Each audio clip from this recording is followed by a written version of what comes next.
What I think we'll start with is just getting the fundamentals down, just to make sure we're clear on what asset protection is and what the basic tools are. You're all dealing with these tools already in many cases.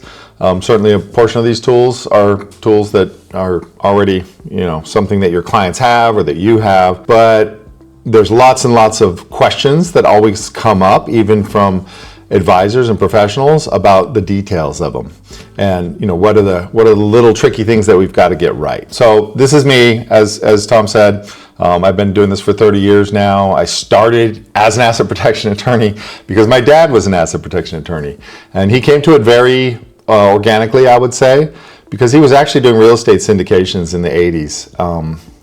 Buying raw land around Chandler Airport, for example. He would put together these deals.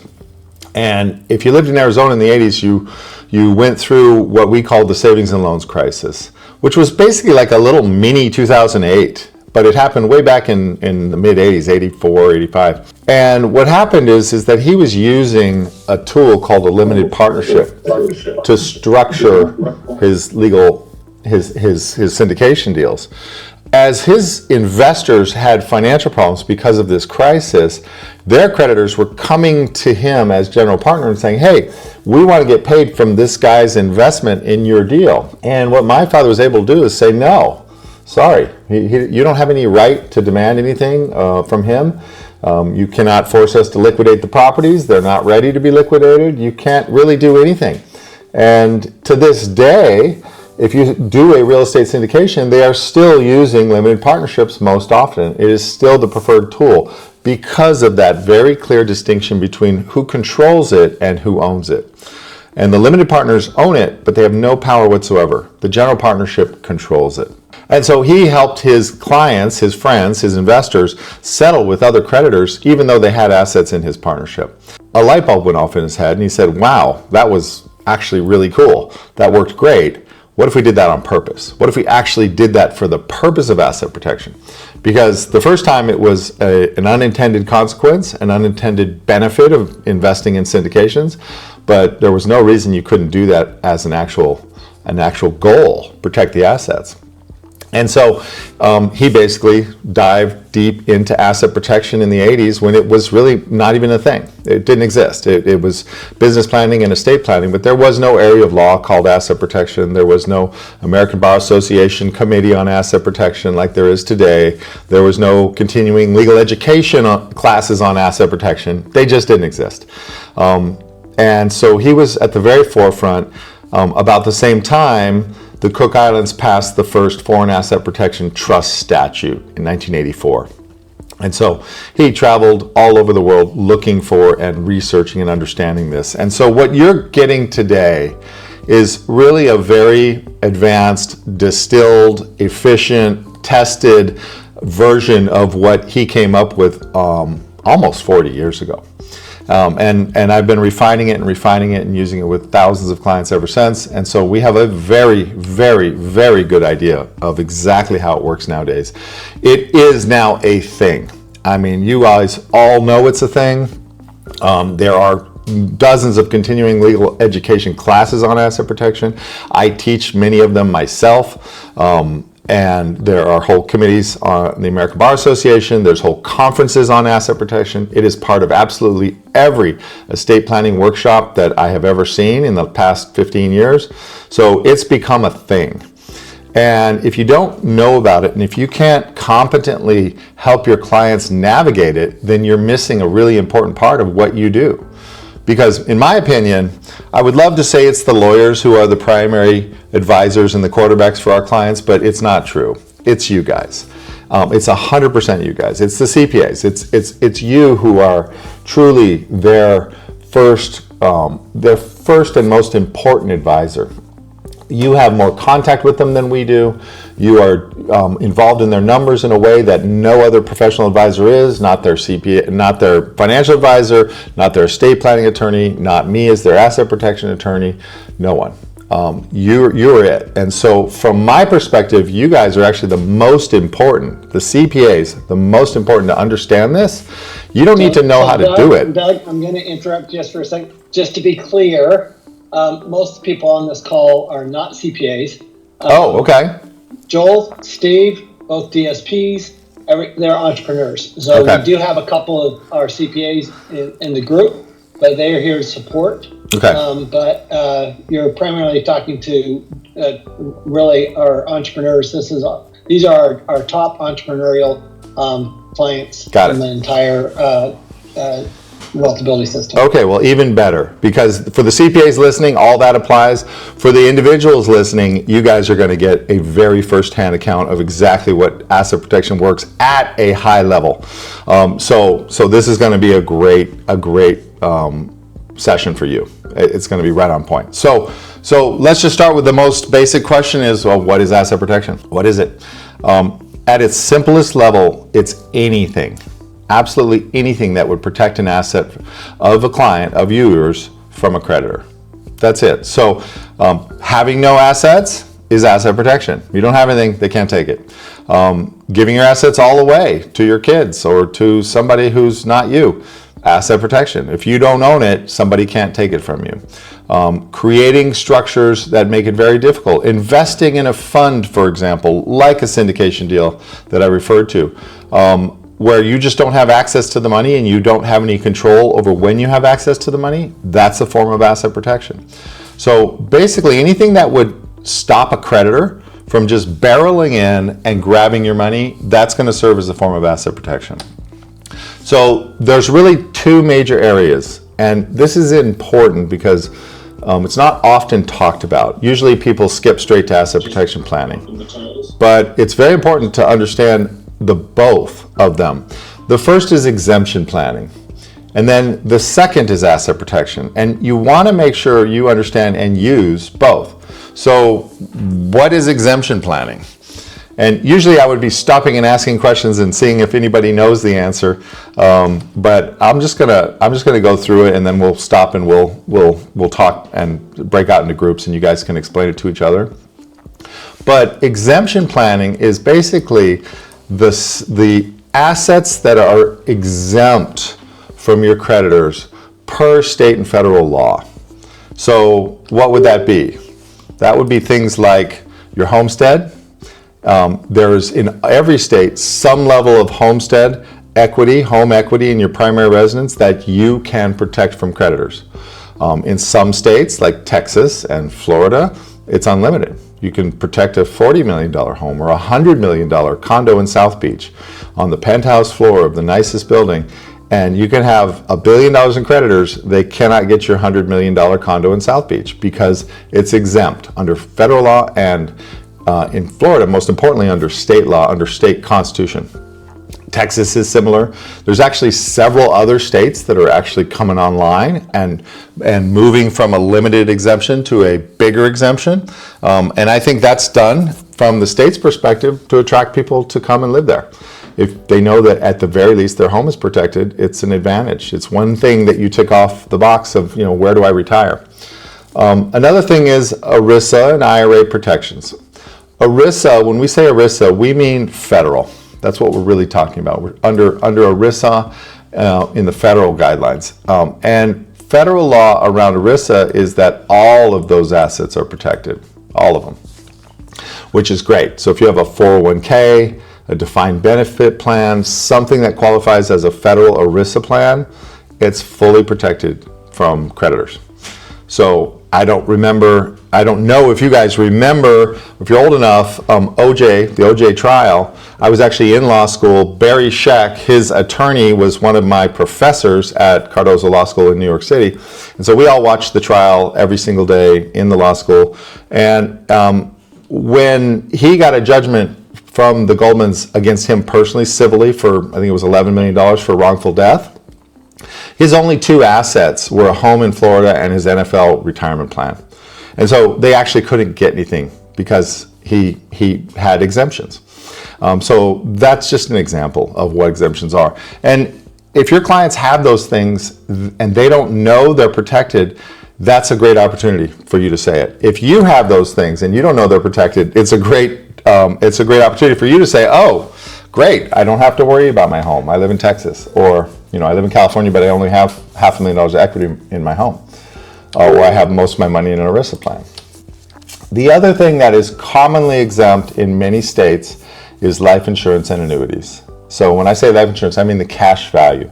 So many people have cash value life insurance policies with big cash values, could be millions of dollars, or big annuities that are going to pay out. And in many states, they are fully exempt from creditors. And so that's one of the selling points for life insurance people and insurance salesmen that sell these things is, hey, this is exempt from creditors. I actually had a big life insurance sales firm call me and say, hey, can we work with you because there's a few states that life insurance is not protected. We want to be able to sell it, but still use asset protection as one of the selling features. And so they wanted to put the life insurance in the asset protection plan, which they were able to do. So we were able to help them. And then bankruptcy exemptions. There's a few other smaller things that probably won't apply to most people here, but tools of the trade and various personal items, you can exempt a few things from bankruptcy if you have a really big creditor. So that's exemption planning. You don't have to do anything to get it. You get it automatically. It's automatic. It's just if you live in Florida, you're going to get the exemption. Whatever state you're in, they're going to apply. So it's not, you don't have to do anything proactive. Asset protection, on the other hand, you're going to have to do something proactive.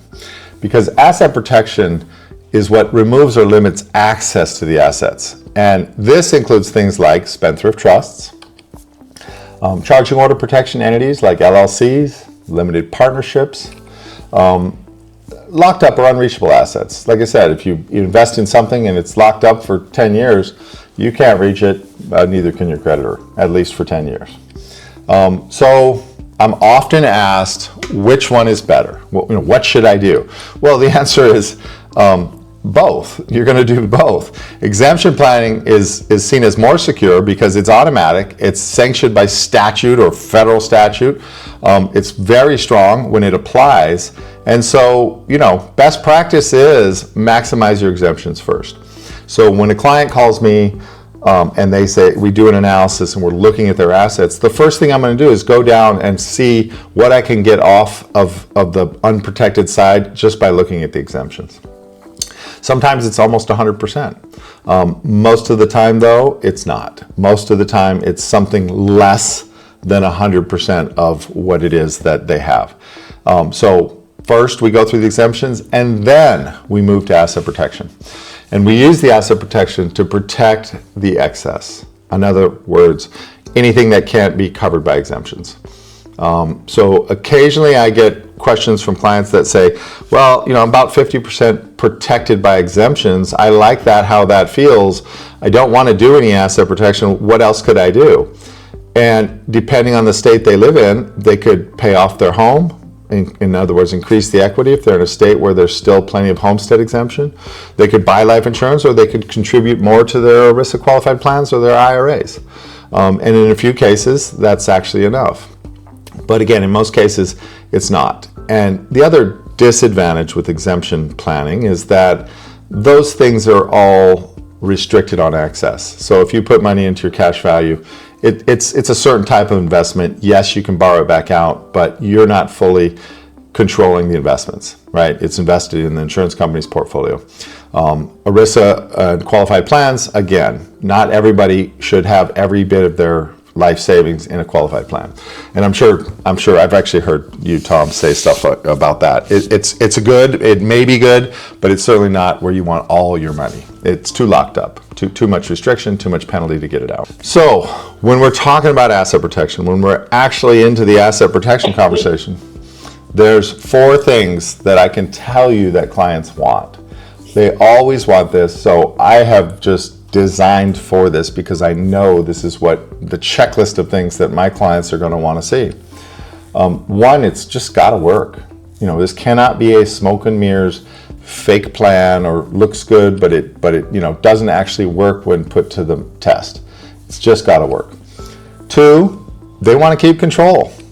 I haven't had one client yet that said, oh, I can't wait to give up all the control of my assets to some trustee. Please, can you help me do that? Never, not once. They all want to keep control of the assets. They made them, they're used to controlling their assets. The last thing they want to do is give up control. The cost, everybody wants it to be reasonable. And that's both the setup and the maintenance. They just don't want something that is so unreasonable to maintain that it becomes a headwind for them and friction, and they end up, not keeping it because it had too much friction on the maintenance. And compliance. Nobody wants extra compliance that they could avoid. There's always some of this, right? There's always elements of this that we're going to have to meet, but minimize is the goal. As minimal compliance and as reasonable cost and as much control as we can have. That's what they're looking for. So as we go through this entire structure, we're going to test everything we talk about against these four criteria. So what are the tools? What are we actually doing for them? These are the three tools that primarily we're going to focus on. There can be others, but for the purposes of this, I think these are the three main ones. These probably cover 90% of all the things that asset protection really involves. So these are definitely the main ones. So limited liability companies, which I'm sure many of you already have in place. Asset management limited partnership, which is just my term for a limited partnership. That's similar to the syndication structures that I referred to earlier. That's similar to a family limited partnership, which many of you might have heard of, the family limited partnership. And so it is a very, very good tool. And then the third thing is the asset protection trust. And this is where we'll spend most of the time. This is where most people know the least and are the most confused or the most unaware of what can be done, how it can be done, and I'm sure there'll be a lot of questions on that. So let's start with the LLC. So limited liability company is just that. It's a company which limits the liability of the members. That's its purpose. So it's great for what we call risky assets. And risky assets are assets that can create risk. So for example, a risky asset would be your house, a rental property, a car, an airplane, a boat, a business, anything where you have a key, a lock, a propeller, an engine, a door, any physical asset that can end up hurting somebody in some way or another. The most common is going to be a piece of real estate. That's what you're going to see most often. But if you have an airplane, it should also be in its own LLC. If you have an expensive boat, it should also be in its own LLC. If you are going to start other companies that are unrelated to your primary business, which I know many of the DSPs do, which I think is very interesting that many of the DSPs have many other businesses, not even related to the DSP model, but other things that are, iFixit stores or other models. Separate LLCs create separate baskets so that we can isolate risk. And that's the point. We want to segregate the assets. When you put everything in one basket, then if that basket catches on fire, everything in the basket is at risk. And so our goal with LLCs, since they're very easy and you'll see from a tax standpoint, by using the structure of layering, we can make the management of the LLCs actually very simple and keep them disregarded and not have extra tax returns that we don't need. The way in which an LLC protects is what's called charging order protection. And what that means is that you can't just break into an LLC and grab the assets and distribute them. That would be called foreclosing on the company and distributing the assets. With limited liability companies, under the statutes in which they're written, that's one of the things that they were preventing, is a creditor reaching into it.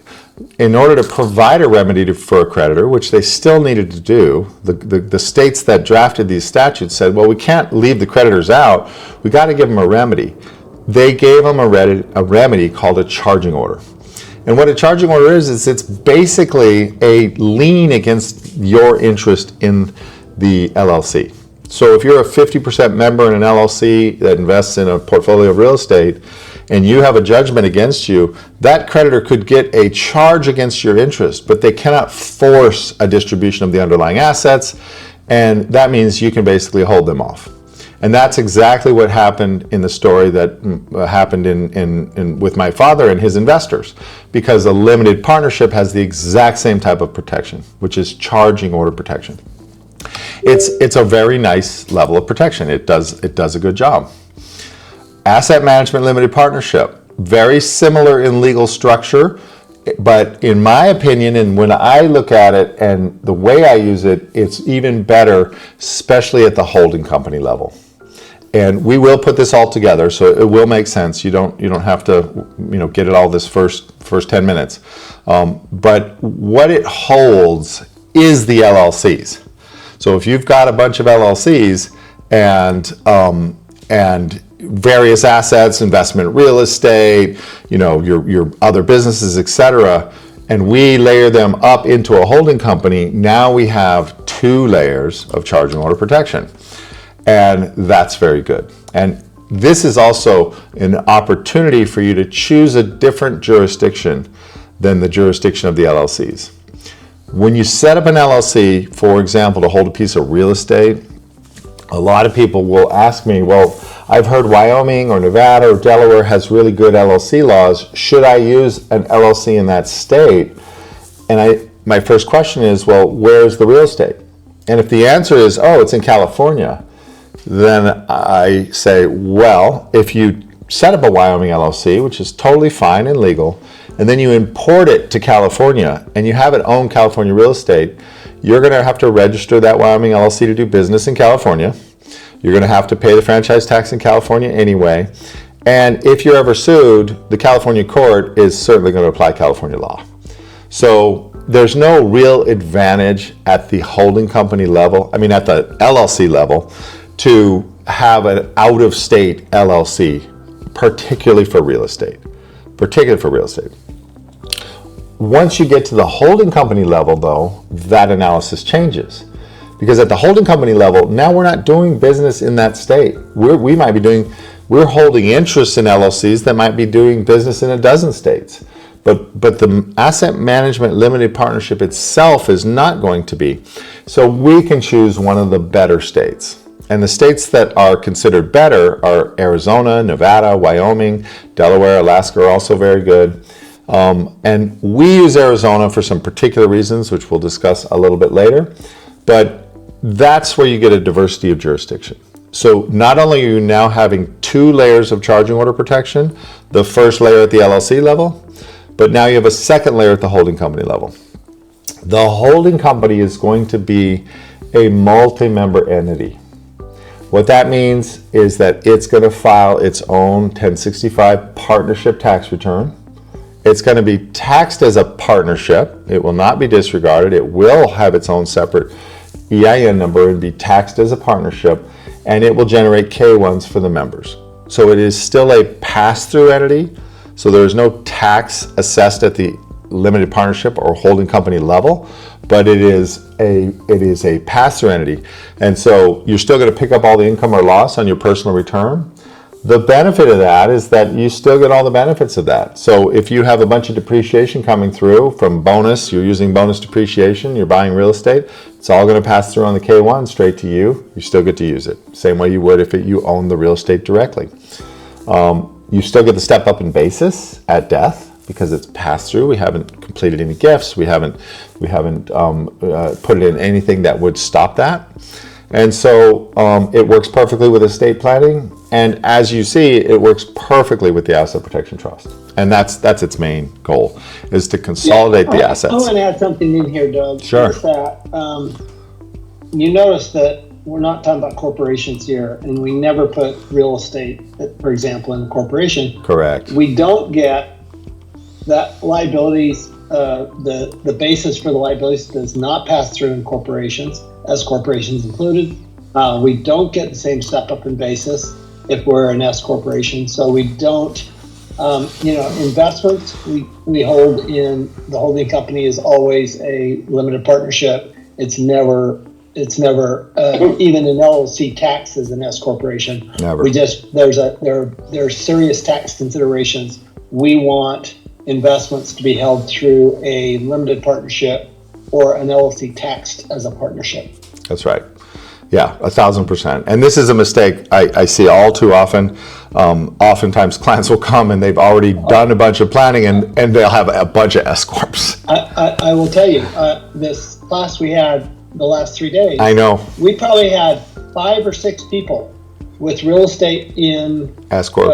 An S corporation. I'm going. I know. It's just it's really sad when I see it. Yeah. It's a big mistake. So this is why when we're talking about this, when he's talking about LLCs, true, LLCs, an S corporation can be an LLC taxed as an S corporation, but we want it to be taxed as a partnership. So yeah.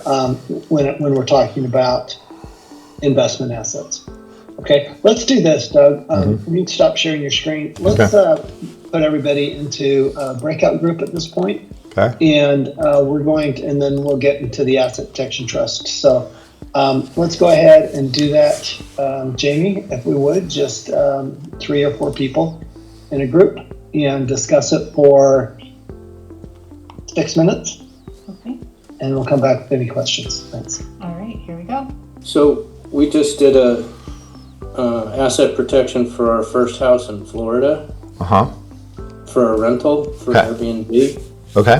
What should I be reading and understand completely in that asset protection, other than just relying on my lawyer to know what it says? Well, when you say you did asset protection, do you know what you did? Did you put it in an LLC? Yes. Okay. All right. And with a Wyoming holding company. Okay. All right. So so your asset protection at this point is an LLC for the local and then a Wyoming LLC as the holding company. I think isn't it an LP for the holding? Well, it depends. If you depends on who did it. Yeah. Yeah. So it could be either. Many times attorneys will use LLCs as the holding company. It's not wrong, Brad. It's okay if you have an LLC. A Wyoming LLC is a very good LLC. So if you're going to use an LLC, I like a Wyoming LLC. So I think you're probably okay in those two structuring. That there's nothing technically wrong with that. And then is that the only property you have right now? The one Airbnb? Yes. Okay. And is your plan to buy more? Not sure. Okay. Depends on how this one goes, right? It's a test. Yeah, it's a test. So if you buy more, you're going to want to do other LLCs to put the other ones in, and you might do more in Florida, you might do some in other states, whatever it is. The other thing to know is that your holding company can hold other assets beyond just the LLC interest. So it can hold your cash, your stocks, your bonds, your securities, even your crypto. All So those safe assets. safe assets, yeah, assets that can't hurt anybody. So you're saying the Wyoming? The Wyoming one, yeah, the Wyoming, the holding company can hold that Yeah. stuff. Don't put that in the LLC in Florida with the short-term rental, because now you're risking it all. But once it's up at the holding company level, we've got the separation we need. Is there separate EINs for the LLC in Florida and the Wyoming Yeah. company? Yep, you're going to need separate EINs. You technically could get away with that out an EIN for the LLC that is single member. It's a single member LLC in Florida. Yeah. Okay. You could get away with it if you don't need bank accounts or if you're not going to do any banking with it. But what I find is that most people end up needing the EIN for even the single member just to get a bank account opened. Right, exactly, because they don't like that. They won't use your social security number anymore. They force you to do an EIN. The other thing is the Wyoming LLC or LP, whatever it might be, is it multi-member? Does it have at least 2 members, and is it treated, it's not a disregarded entity, it's treated like a partnership for taxation? I don't know, I haven't read it yet. The discussion we had about this was several months ago, and I haven't kept up with everything they had to do to put everything together, so that's why I'm asking, what do I read? Yeah, well, I would do more than read. I would call them and schedule a call or a Zoom and go over it with them and make sure you really understand it. One of the most important things to know is that Wyoming LLC, if it's being used as a holding company, needs to be a partnership. It cannot be disregarded. You do not want 2 single members on top of each other flowing through to you with no tax return in there. So make sure it's taxed as a partnership and it's going to file its own return. Right. Yeah. And then again, depending on your level, then you can add one more layer, and we're going to talk about that next, and you'll see what the asset protection trust can do on top of that. And then the second question is that this whole protective issue of people can't find you is kind of a non-reality. Right. Really? Yeah. I guess maybe you could call there's a difference between legally, the legal part of protection versus the non-legal part of protection, if there's, maybe you can call it that. Yeah, there's a lot of talk out there about, if they can't see your assets, they're not going to sue you. That's just not a true statement. Privacy is not in and of itself a wrong thing to try to accomplish a little bit of it, but it's very, very, very difficult to have a truly private structure. I mean, there's just too many ways you're going to break it, from registering to do business to opening a bank account. I mean, it's virtually impossible to get true privacy. So using a Wyoming LLC and having it private is okay, but don't expect that it's truly secret. Yeah. And certainly a court can just ask you, and you're going to have to tell them. And nobody's going to not sue you because they can't find anything. They're going to sue you first and then figure it out. Again, privacy is okay, but it's not a goal in and of itself. Okay. Yeah. Great questions. So I just signed up, got the bridge trust going. My stuff is all sort of the bridge trust is there. My Arizona limited partnership. Okay, good. Yeah, and you all did it, so I'm just about getting ready to fund it and move things around. Oh, One perfect. of the questions I had was about cash. Okay. Very, very liquid assets. Yeah. So, I feel like I want to protect that and move it, but I believe, and if I've read it right, it's move it into the limited partnership. Correct. Create a bank account for it in some way, and then if I need that, I can easily pull it in and out. Correct. Yeah. Yep. The basis is there, and there's no real issue with moving it one way or another if I need to sort of support a loan application or whatever it might be. 100%. Yeah. Park your cash in the limited partnership. If you need it to make an investment, to buy a property, whatever, it's accessible to you. You control it. Again, since it's a partnership tax return, it doesn't matter if it's cash or a building. You can move it in and out without the tax consequences of triggering a gain or recapture. So that's why we like partnerships. That's what Tom was saying in the beginning. That's really why we like partnerships for a holding company and all type of holding assets, partnership type taxation, not S corp. So yeah, you got it right. And then, if you ever get to the point, and I'll just mention this, where you want to diversify either out of the dollar or just diversify from a banking standpoint, then the next step is to open up an account out of the country. And when we do that, we're almost always looking at Switzerland. That's the jurisdiction that is the strongest from a banking standpoint. And more and more, I have a lot of clients that are calling me saying, hey, Doug, I am not comfortable anymore with the dollar or with the U.S. banks. And so we're opening a lot more Swiss accounts. And Doug, you have access to opening. We have access because they do not like Americans. They do not like Americans, but they like our clients because we have been working with them for 20 years. So we have a very strong relationships, and we're not putting the assets in your name. We're always going to put them into the bridge trust. We're always going to have that account in the bridge trust, and they like that because then, yes, there's an American that's involved with it, but it's a trust account. And so they understand it. They're very comfortable with it, and it's a clean structure. So yeah, just something to keep in your mind. It's not a small I'm going to put $10,000 there. The account minimums to open an account in Switzerland is $1 million. So it's when you're getting serious. It's when you're like, okay, I really want to diversify. But you have access to every investment in the world. You can still invest in NVIDIA and in Google and Apple and any other company you want. It's a platform. So it's just important to mention since you mentioned cash and liquid assets.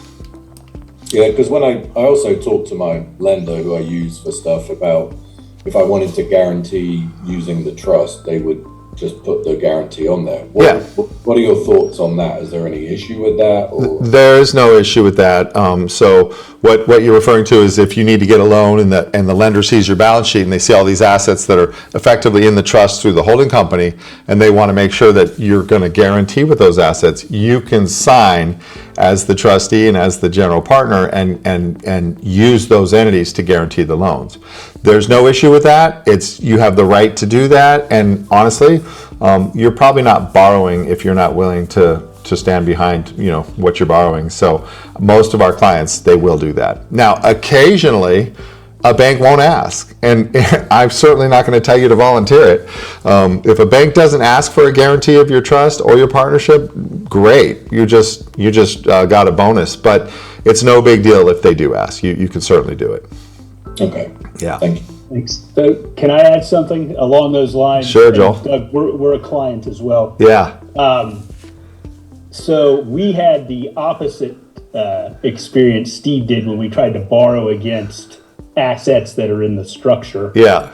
And, as they started going through and peeling back, well, who owns the LLC, and then going up the chain, this is with Chase, by the way. Yeah. They were like, oh, sorry, we can't help you. Yeah. So what, any recommendations in terms, because with that, we're forced to keep assets outside of the trust, outside of the limited partnership. Yeah. So we have something to show the bank, we've got these assets. So we got to keep them. But they're not securitized, right? You don't actually you're not pledging those assets, are you? No. Okay. But it's, just going on a, credibility and probably wanting a personal guarantee or something like that. Right. Yeah. And so you said the magic words there, which is Chase. JP Morgan Chase is the worst. They are the most difficult to work with. They do not want anything. They're just not very flexible.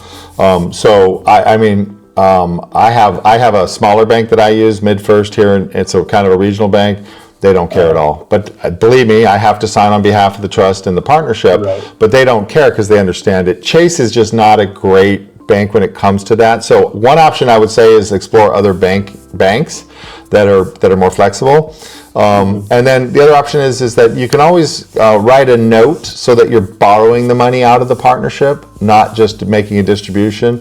That way, if something happens, we can just repay the loan. And then we don't really care that Chase might get pissed at you. We're now worried more about protecting the assets. So if you're going to keep assets outside of the plan, let's make sure they're borrowed out of the plan, not just sitting out of the plan. Does that make sense? Yeah, and we can help with that, Joel. We can help structure the note so that you can have. In fact, Val, let's make a note for Joel just to contact him and make sure we do that. SAENZ, Joel Sands. So. All right, thanks for that, Joel. That's a really good question, because it does happen, but it happens with Chase. I see a lot that they just don't like any structure. Maria, go I ahead. had a question. You can read my mind. Yeah. I always have questions. Hi, Doug. Hey, Maria. My name is Maria Marshall, and we're in a similar situation to Brad. We just purchased a long-term multifamily property in Jacksonville, Florida. Okay. We have the LLC set up. Good. So now we're trying to figure out the holding company structure. And I had my life insurance person talk to me about a family limited partnership. Mm-hmm. So I had heard about that before. So I'm like to know what's the best structure for the holding company. Like, would it be the AMLP that you were describing? And Yep. And when you hear family limited partnership or asset management limited partnership, from a legal standpoint, it's the exact same thing. It's a limited partnership. So legally, there's only LLC or limited partnership. I call it asset management mainly because I wanted to distinguish it from family. Family got a lot of negative press around family limited partnerships because they were being used for discount valuations and people were being too aggressive, and the IRS started pointing them out and targeting them for audits for people who were trying to gift and discount the value. This was a lot more relevant 10, 15 years ago when the estate tax exemption was a lot lower and people had to really work to get their estate under the amount. Now that it's $15 million per person, it's not as big a deal. But yes, Maria, I would recommend the asset management limited partnership. And that would be, because again, the way we draft it is very much asset protection based. I mean, we're drafting for that. And you can certainly reach out to us directly, and we can discuss that, privately about exactly what you have and what, if it's the right tool. Yeah. And I had one other side question. So is the homestead exemption just applies to your primary residence? Yes, only your primary, only the one you live in. And you can have just one. You can't have two primaries. So you have to pick a state. It's the state that is your legal residence. So where you have a driver's license, where you vote, where you pay taxes, that's the state, and it's going to be the house that you live in. So, you know, what state are you in? I'm in Florida.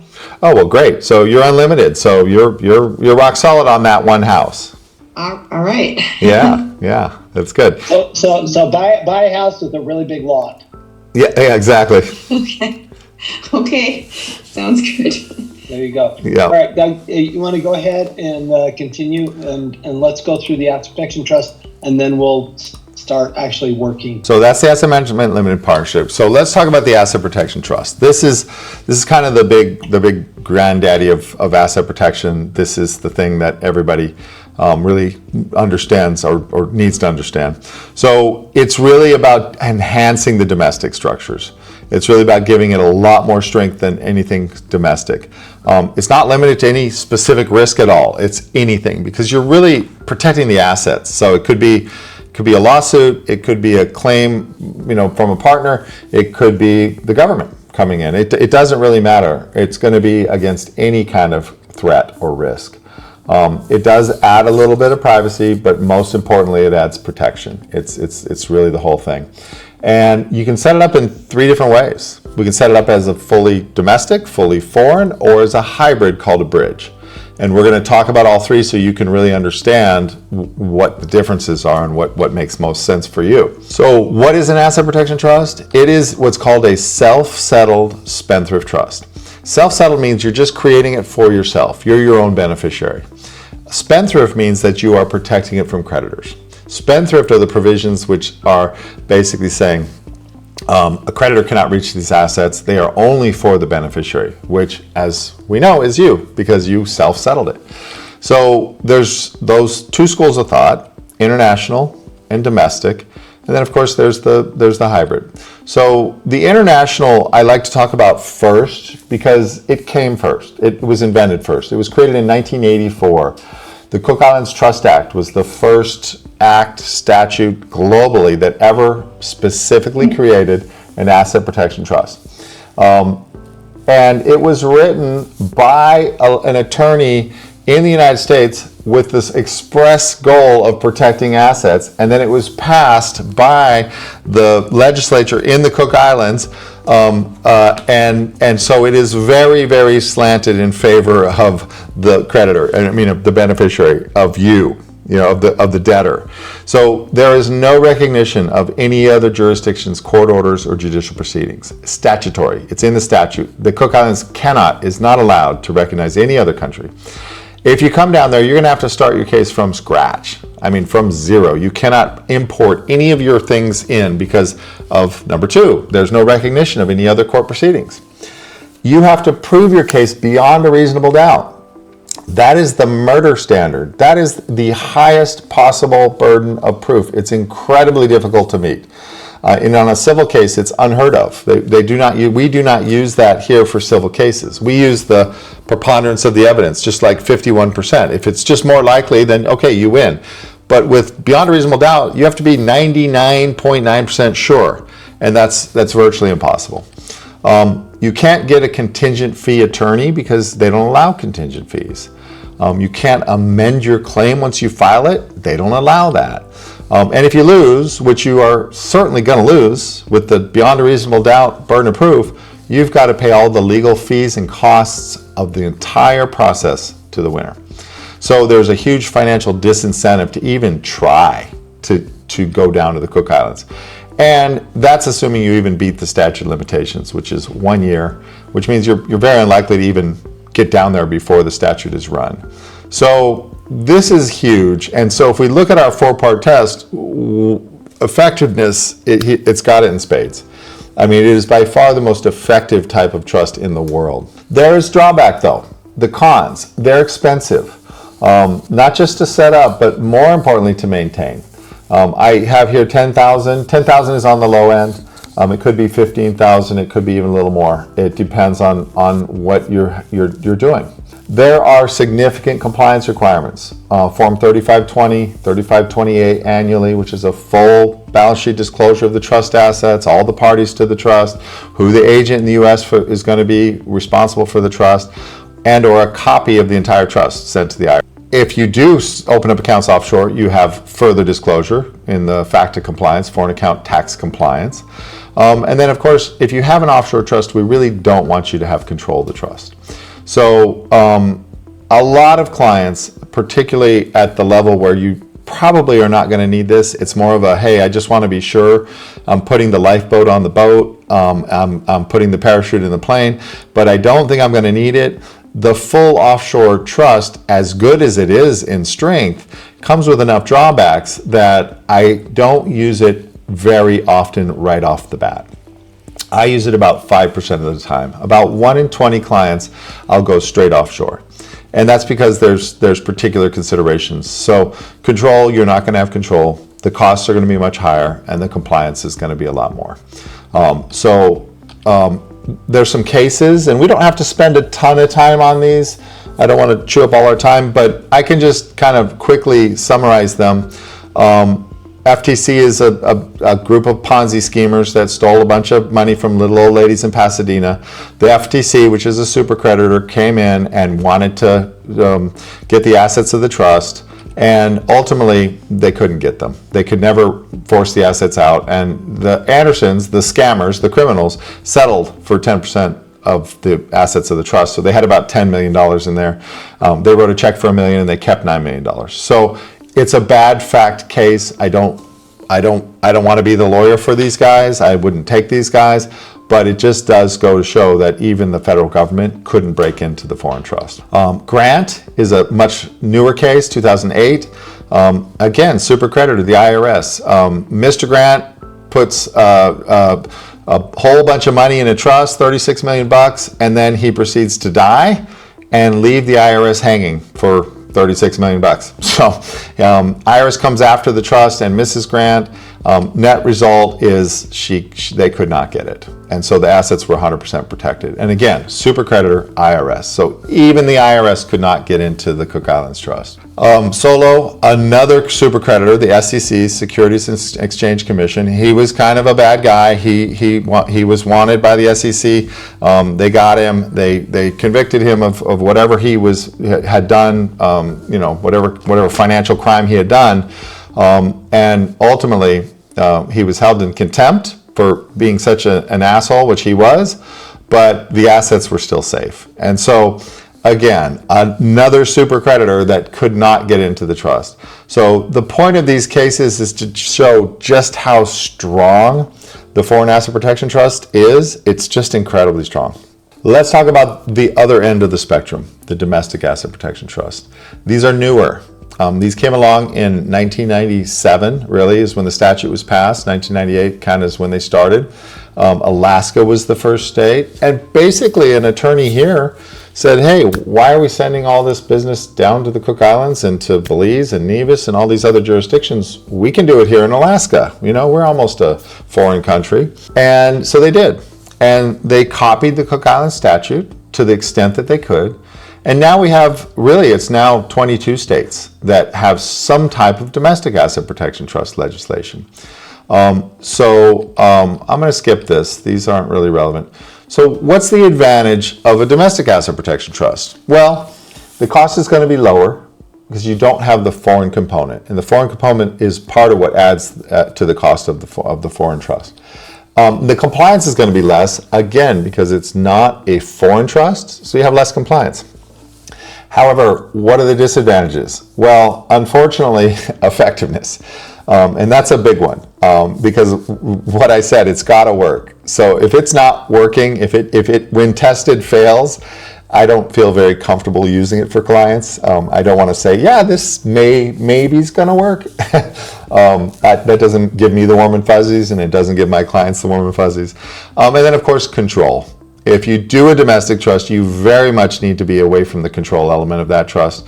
That's one of the things that determines whether it works or not. So there's several ways in which a court can break into a DAPT.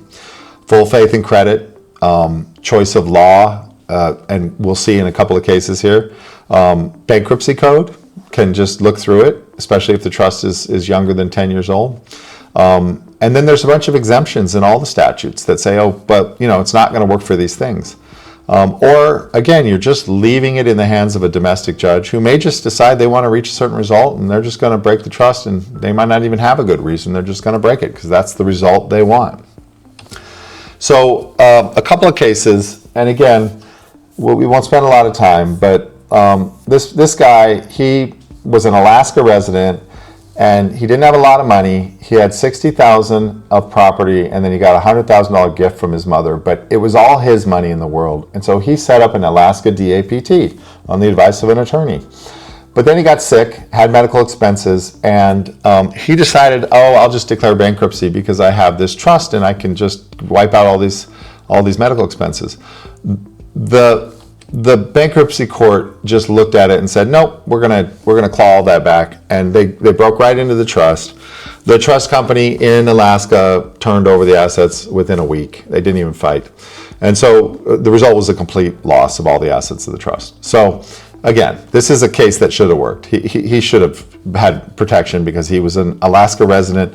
I mean, most of the property was actually a gift from his mother. So this was just bad planning and bad execution.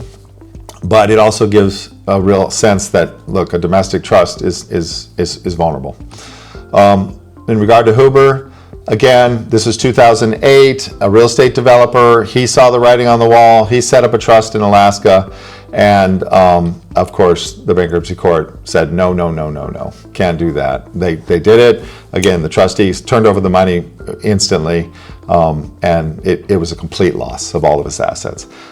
Again, this guy should never have set up a trust at the last second as he watched the real estate all crash around him. But he certainly shouldn't have set up a domestic trust. If he was going to do anything, he should have sold what he could and sent it offshore. Stillman, this is an interesting one because he was a soil engineer in California, and these guys are the ones that determine whether the soil is good to build a pool or to build a house, and they get sued a lot because the settling, and they get sued. They always get sued. And so he thought, I'm not sued, but I might get sued one day. Let me set up a Nevada DAPT. And what California said was, well, you know what? Since it was foreseeable that you would get sued because you're a soil engineer, that's enough for us. We're going to call the whole thing a fraudulent transfer. And so they brought it all back. And Nevada did not stand up to California because, again, we're still in the U.S. So the states have to recognize each other's courts. And so the net result was a complete loss. So, and then the final one is just a divorce case. I mean, husband tries to take all the assets, put it in a trust, and then get divorced. Didn't work. The assets got brought back. The trust failed. So again, the point of that is simply to say that a domestic trust has a vulnerability, which is that it's still in the U.S. So what makes sense? Well, what makes sense is, for me, 95% of the time, the bridge trust. And what the bridge trust is it's a hybrid between a foreign and a domestic trust. So it's drafted like a foreign asset protection trust, but then for the purposes of 7701 A30E, which is the Internal Revenue Code that determines whether a trust is foreign or domestic, there's just a simple two-part test. It's the court test and the control test. As long as a court in the U.S. has primary supervision over that trust, and a U.S. person has primary control, which means is the trustee, then that trust is considered domestic, even if it's drafted and registered offshore. And so what I realized is, wow, we can have the best of both. We can effectively have a trust that holds two passports. And so we register the bridge trust offshore, but then we bridge it back and we treat it as a domestic trust. So before we have any problem, it is a domestic trust. There's no compliance. There's no Form 3520 or 3520A. It's treated as a simple domestic grantor trust. There's no foreign account tax compliance. There's no IRS filings. I mean, the most you would ever have to do is a simple 1041 with a grantor trust letter, which is a zero. It's a 5-minute thing for your CPA to just literally write zero and pick up all the income on your personal return. You can keep your assets here in the U.S., mainly inside of your asset management limited partnership. You don't have to have a foreign trustee in an active role. They're there as a standby in case of emergency, but there's nothing active, so you don't have to get permission or ask permission to control your assets, and you can actually be the initial trustee yourself. And again, 98% of the time, you're going to start as the trustee and you're going to die as the trustee. Unless we have a catastrophic type of liability, we're going to keep you as a trustee forever. There's no reason to change it. And I would add, from a tax standpoint, this is a completely disregarded entity, so there's no tax consequence. Yeah, it's a very simple. Tom and I have a mutual client, and he came in the door with a fully foreign trust from another law firm, and then I did a bridge trust. He had a lot of assets, and one of the challenges that we had is the foreign trust has some restrictions around what it can own that the bridge trust doesn't. And so at the end of the day, it was a really stark example of side by side, which one was easier to deal with, and the bridge trust is radically easier to deal with. So it's just a domestic, tax neutral grantor trust. Simple. However, if we ever have that proverbial doo-doo hitting the fan, the protector has the power to do what's called declaring an event of duress, which would have the ability then to unlock the bridge. Basically, it's saying, hey, turn the lights onto the bridge, put the drawbridge down, let's go. And then that offshore trustee can be called upon to take over.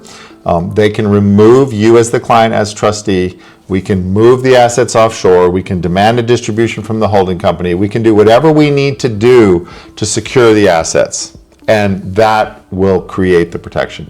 And because the trust was already set up and funded before you had a problem, we can do this even after you've been sued. That's one of the big questions people have is, well, how can I trigger the trust after I've been sued? Because you've funded the trust before you ever got sued. When we're triggering the trust, we're not changing legal title to anything. Everything is already owned by the trust. We're just changing control, meaning trustee is changing, and we might be changing where we bank. So instead of banking in the US, we're now banking in Switzerland. But other than that, there's no title changes. We're not giving assets away in the triggering process. We're just moving assets if they're in a risky place, if they're vulnerable. So let's test the bridge trust. Effective? Yes, it's as effective as a foreign trust because it is a foreign trust. So you have all the protection of the foreign trust. Control, you can keep control probably forever, but certainly all the way through until there's a real crisis. Cost, much less expensive, and more importantly, much less expensive to maintain. Just very easy to maintain compared to the other options. And then compliance, as Tom said, there's really nothing. I mean, it's just disregarded, so there's nothing you have to do. Unless we trigger it. If we trigger it, it's a foreign trust. And then all the foreign trust, it's as effective as a foreign trust because it is a foreign trust. So you have all the protection of the foreign trust. Control, you can keep control probably forever, but certainly all the way through until there's a real crisis. Cost, much less expensive, and more importantly, much less expensive to maintain. Just very easy to maintain compared to the other options. And then compliance, as Tom said, there's really nothing. I mean, it's just disregarded, so there's nothing you have to do unless we trigger it. If we trigger it, it's a foreign trust, and then all the foreign trust applications will apply. So we'll just go over this one diagram here, and then we'll break you out into groups to talk about it. So asset management limited partnership is kind of your centerpiece. This is your holding company. Your LLCs are here, these little houses. We're gonna have one holding your home, or not your home, not your primary residence, but rental property, right? So that goes in there. You might have another one that holds a boat. You might have another one that holds an airplane. You might have 15 of them holding 15 different pockets of real estate. Whatever it is that you have, we're gonna put them all in the appropriate number of LLCs. You're gonna have the bridge trust. It's going to own the majority interest in the holding company, and then you're still going to have your estate plan, that revocable living trust. If you have one already, we're going to use it. If you don't have one, we're going to recommend it. The LLCs go into the holding company. What else goes in the holding company? Cash, stocks, bonds, cryptocurrency, all the kind of safe assets that can't hurt anybody. Brad, those are all the things you can put directly into the holding company, whether it's the Asset Management Limited Partnership or in your case, the Wyoming LLC. Who's going to control that? You are. You're going to be the general partner, either directly or through an LLC. And then who's going to own it? Well, the Bridge Trust. It's going to own 98, 99% of that holding company. And that's going to give us the strength that we need. So at this point, one of two things is going to happen. Either you're just going to make it all the way through and you're going to die. And if you die, all the assets are just going to pass smoothly right down through the Revocable Living Trust. This is going to distribute the assets. It's going to maximize your estate tax exemptions. It's going to avoid probate, smoothly pass your assets with no drama and full asset protection. Otherwise, the other option, if we reset our structure here, is you're going to have some kind of catastrophic lawsuit. And in that case, we're going to trigger the trust, cross the bridge, and from there, we can take the money and just get it fully offshore, get it fully off the table. And that way we have the maximum protection if we need it, but we don't have all the maintenance and hassle. So, Tom, you want to do a breakout now, or? Yeah, let's do a quick breakout, 5 minutes, and just discuss the different trusts. Yeah. And then we'll see if you have any questions. Okay. Yep. Perfect. Go ahead, Jamie. So one place I'm still confused is, so where does the family trust live? Is it on the Bridge Trust? No, so it's just it lives really completely separate. It lives off to the side. It doesn't really have anything except maybe just personal items and so forth. Oh, so it doesn't own any assets. It doesn't own any assets because anything it would own would not be protected. So it can own basically your personal household items or something, but it's not going to hold any significant assets because they wouldn't be safe in there. And the Bridge Trust has directive to pass to the Revocable Living Trust upon death. So we still distribute through. Yeah. So the Bridge Trust distributes to. That's what it is. Yeah. So we connect them. So the family trust is the beneficiary of the Bridge Trust? At death, exactly right.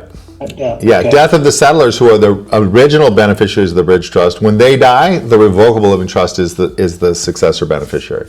Okay, that would be maybe a good thing to explain. Okay, yeah, I'll do that. Yeah. Thanks. Yeah, and what I like about that, I mean, I could, of course, do all the estate planning at the Bridge Trust level.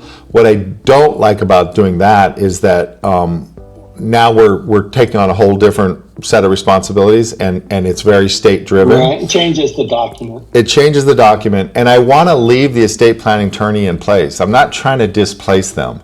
And so if I say, oh yeah, you can throw away your old Revocable Living Trust, now I've basically picked a fight with the estate planning attorneys. I want to add to what they do. I don't want to replace what they do.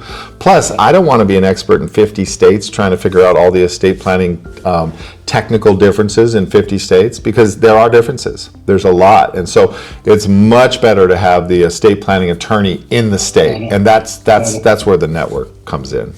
Got it. Yeah. Okay. Yeah. Puts everybody on the same Thank you. team. Yep. Yeah, this is good. This went pretty fast. I thought we'd done 45 minutes. We've done an hour and a half. No. It goes so fast. So fast. What we'll do once they ask their questions, we'll just walk through the worksheet real quick, and then we'll let them fill it out. They'll probably end up filling it out on their own. Sure. But we'll give them that so that they can do that homework. Yeah, perfect.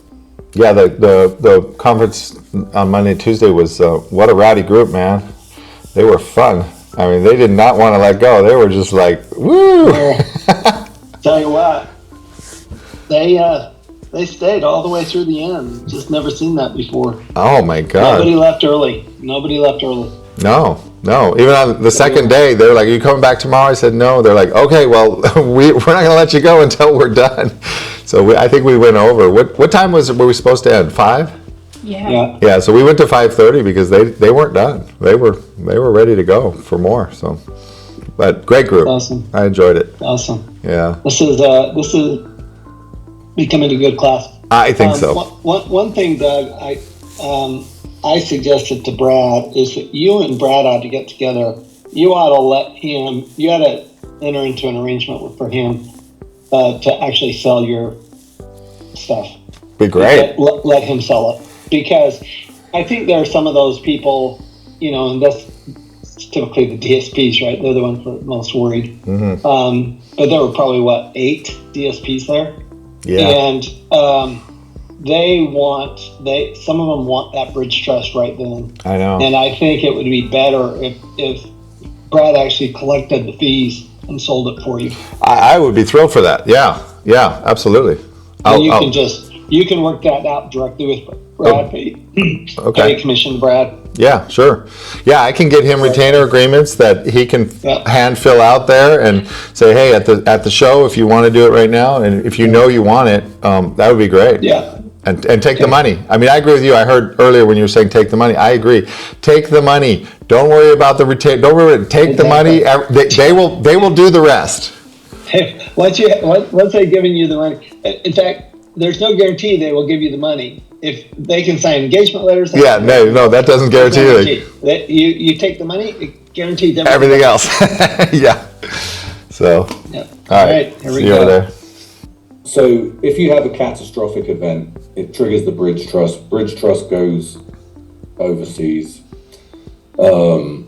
Assets are still sitting in the limited partnership, but they're then controlled by the trust, right? Well, you have choices, right? Maybe, maybe not. If they're liquid assets, if it's bad enough to trigger the trust, it's also probably bad enough to move assets out of the U.S. So if you have liquid accounts, we might be opening Swiss accounts. The trustee might open Swiss accounts. The assets might be moving, and off you go. So then, who is the trustee? So it's going to be a trust company. So we have it predefined in the document. The protector has the option to change. For some reason, that trust company is not the best choice at the time we trigger. We can still change.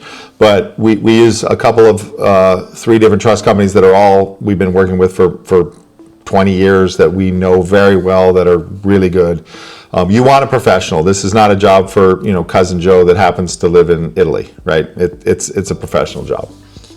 And then if you needed some of those assets, is that still possible? Absolutely. Yeah, you're still the beneficiary. You still have the trustee has discretion to distribute to you. So what we're going to do is if you need to pay your bills and you're just in litigation but don't have a liability yet, they can just distribute money to you.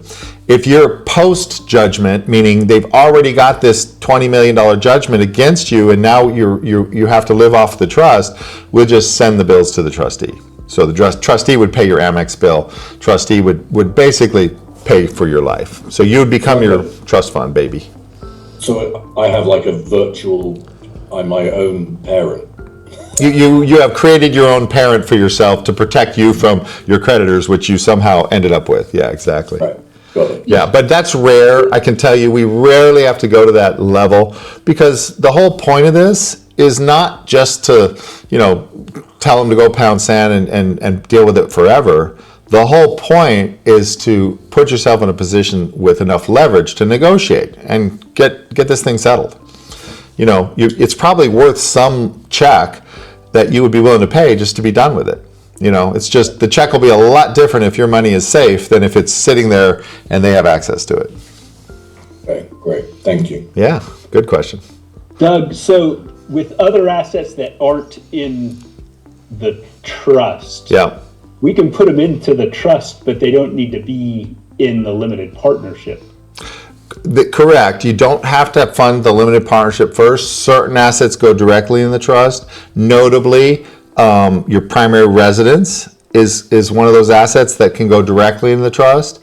Because it's a grantor trust, it maintains the benefits of primary residence, tax-free capital gain, home mortgage interest deduction, and homestead exemption. And often when you put it in an LLC, those go away. And so a home is the most likely. Joel, remind me which state you're in.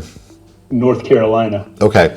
And I looked up their exemption, and it's not very much. It's not very much, right? So you're going to want your home in the trust. And you can put other assets directly in the trust, but in general, I prefer to see them go into the holding company.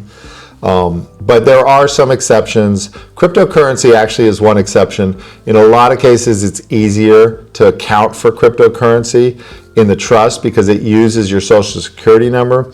And if you're getting tax documents from Coinbase because your account at Coinbase is also in your social security number, then it might be easier from a crypto standpoint to put it into the trust.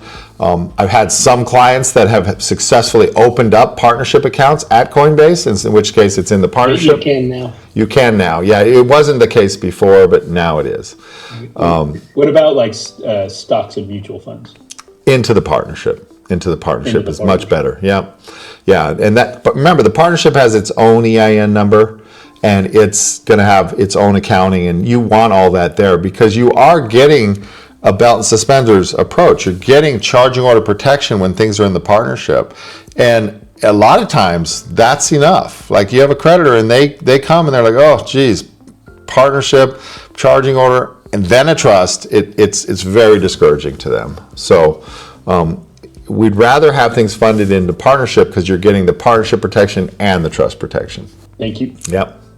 Question, how closely do you work, obviously, with the estate planning attorney? Do you find that, do you sometimes go into a situation and have to redo the estate plan, or how does that work timing-wise or for your clients? Yeah, that's a really great question. So, no, we almost never have to redo the estate plan because, and this is a point that I'm glad you brought this up, Maria. So the way that it works is that the estate plan, if you have a revocable living trust, which is a very good estate planning vehicle, then you're going to keep it. It's going to stay the same, but you're going to not fund it. So you're really not going to have anything in your revocable living trust. Why? Because there's no asset protection in the revocable living trust. And so if you already have it funded, we're going to actually unfund it, and we're going to put the assets either into the asset management limited partnership or directly into the bridge trust itself. So now everything is up in the asset protection structure. You still have this revocable living trust, and at your death, we make your revocable living trust the beneficiary of your bridge trust. And so the bridge trust just distributes down to the revocable living trust. The advantage of this is that now you can maintain your revocable living trust with your estate planning attorney. Every state has very unique estate planning laws, and so it's much better to have your estate plan done in state by an attorney that's licensed in your state. Whereas the asset protection is different. It's federal. We're dealing with offshore jurisdictions. So we want to connect the two trusts, but only really at death. During life, it's just the bridge trust that's funded. And that means we almost never get involved with trying to reorganize the estate plan. Now, if the estate planning attorney says, hey, we've got a very large estate, we've got some very complicated estate planning things we want to do, then we certainly participate and help in that.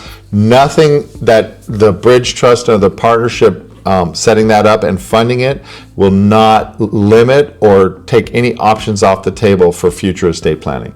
So let's say you want to do a SLAT or a children's trust or some kind of charitable trust, you can always do that. You can always take the money out of the bridge trust and fund those other types of estate planning trusts. And if you don't have an estate plan and you're just kind of starting with your asset protection, that's okay too.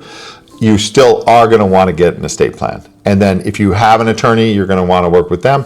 If you don't, then we have a network of attorneys, and we would introduce you to someone in the state that would be familiar with both our plan and, of course, the estate planning in your state. Oh, okay, cool. Yeah, we're kind of trying to get set up that way in Florida. Oh, okay. I've got some great estate planning attorneys in Florida. I used to live in Florida. I'm actually licensed in Florida, but I work with them, and they're fantastic. Yeah, I'd love to get their names. Yeah, of course. Okay. So is the only thing that goes in the revocable trust is your homestead? No, not even that doesn't even go in the revocable trust. That's going to go in the bridge trust because we want to protect it. So then what goes in the revocable? It's just bridge? Nothing. There's no asset. There's no real assets in there. Well, you might have some of your personal effects. Yeah. Right. You might have a general personal, like, my personal furniture and household items might get transferred in there. But no serious assets, because again, there's no asset protection in a revocable living trust, so we don't want to fund it with a bunch of valuable assets because they're going to be at risk to a creditor. Okay. Yeah. One of Tom's diagrams would help. I know.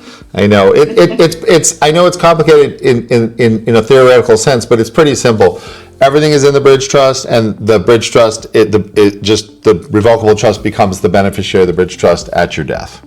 It's kind of that simple. All right, Doug, do you want to share the asset protection worksheet example? Do I have the worksheet?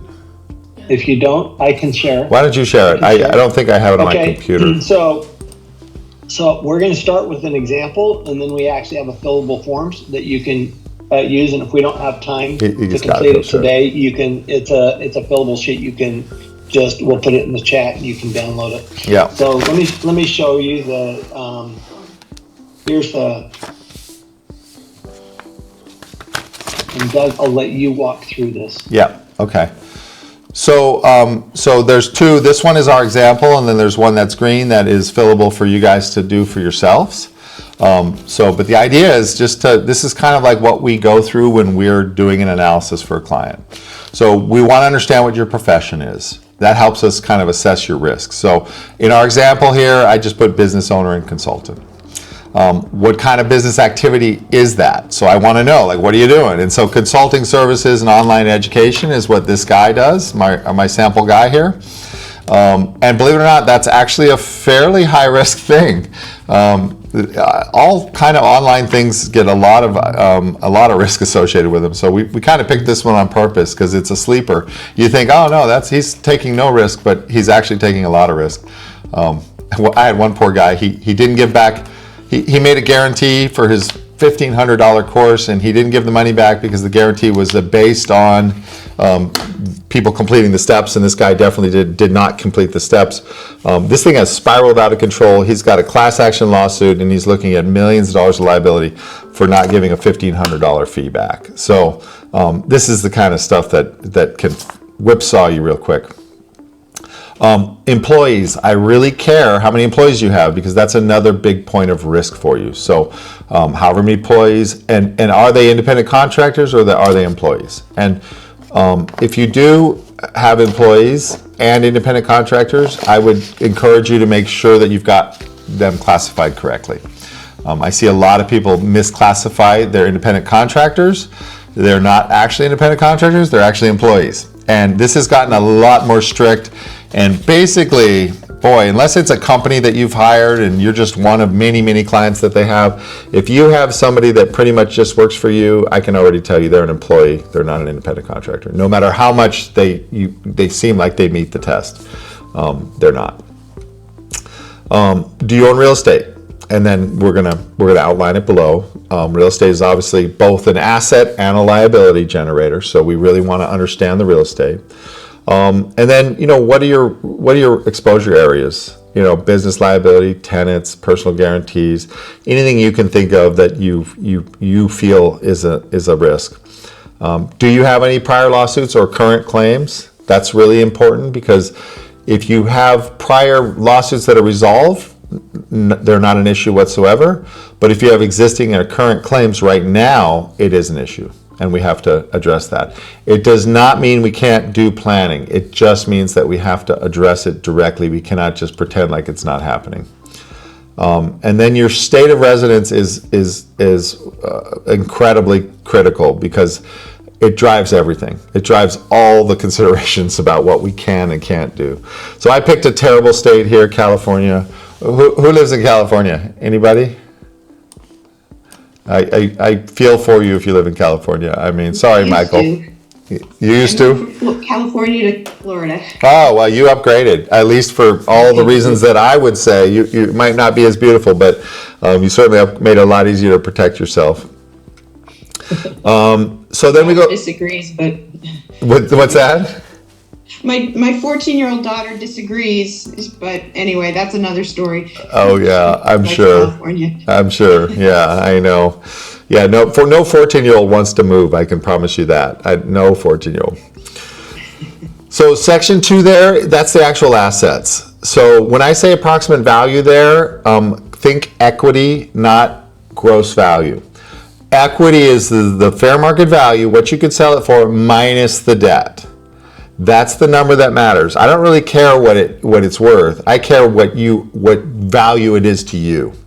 So if your home is worth $2 million and you owe $800,000, that's how you get to a net equity of $1.2 million. And that's true for all these assets here. So the rental property number 1, rental property number 2, operating business, this is a guess. I know nobody really understands or knows what their business is truly worth, but it's good to just get a sense of it. So take a guess. Cash and bank accounts, brokerage and investments, and then retirement accounts. And of course, by retirement accounts, I mean qualified. I mean ERISA or 401k or IRA, not just money that you've earmarked for retirement, but actual retirement accounts. And then what you have in place, what things you might have. Do you have umbrella insurance? I want to know. By the way, if you don't, go buy some. Everybody here should have an umbrella policy. Umbrella policies are not replacing or increasing the things that are covered between your existing policies. They are simply increasing the limit. But even though they're not really an umbrella and they're just an excess coverage policy, which is actually what they're called, excess coverage, they're just colloquially known as umbrella, but what they're really called is excess coverage policies, they're still very valuable because claims today, particularly car accidents, can easily be $5 million.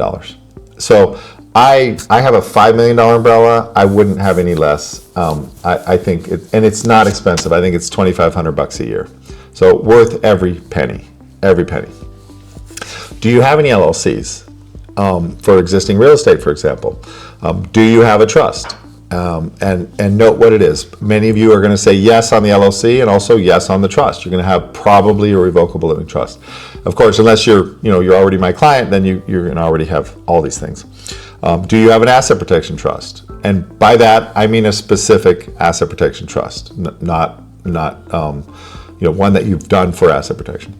And do you have a holding company, some type of holding company? So with Brad, we know he does have the Wyoming holding company. So Brad, you would say yes, Wyoming LLC or Wyoming LP, depending on what it is.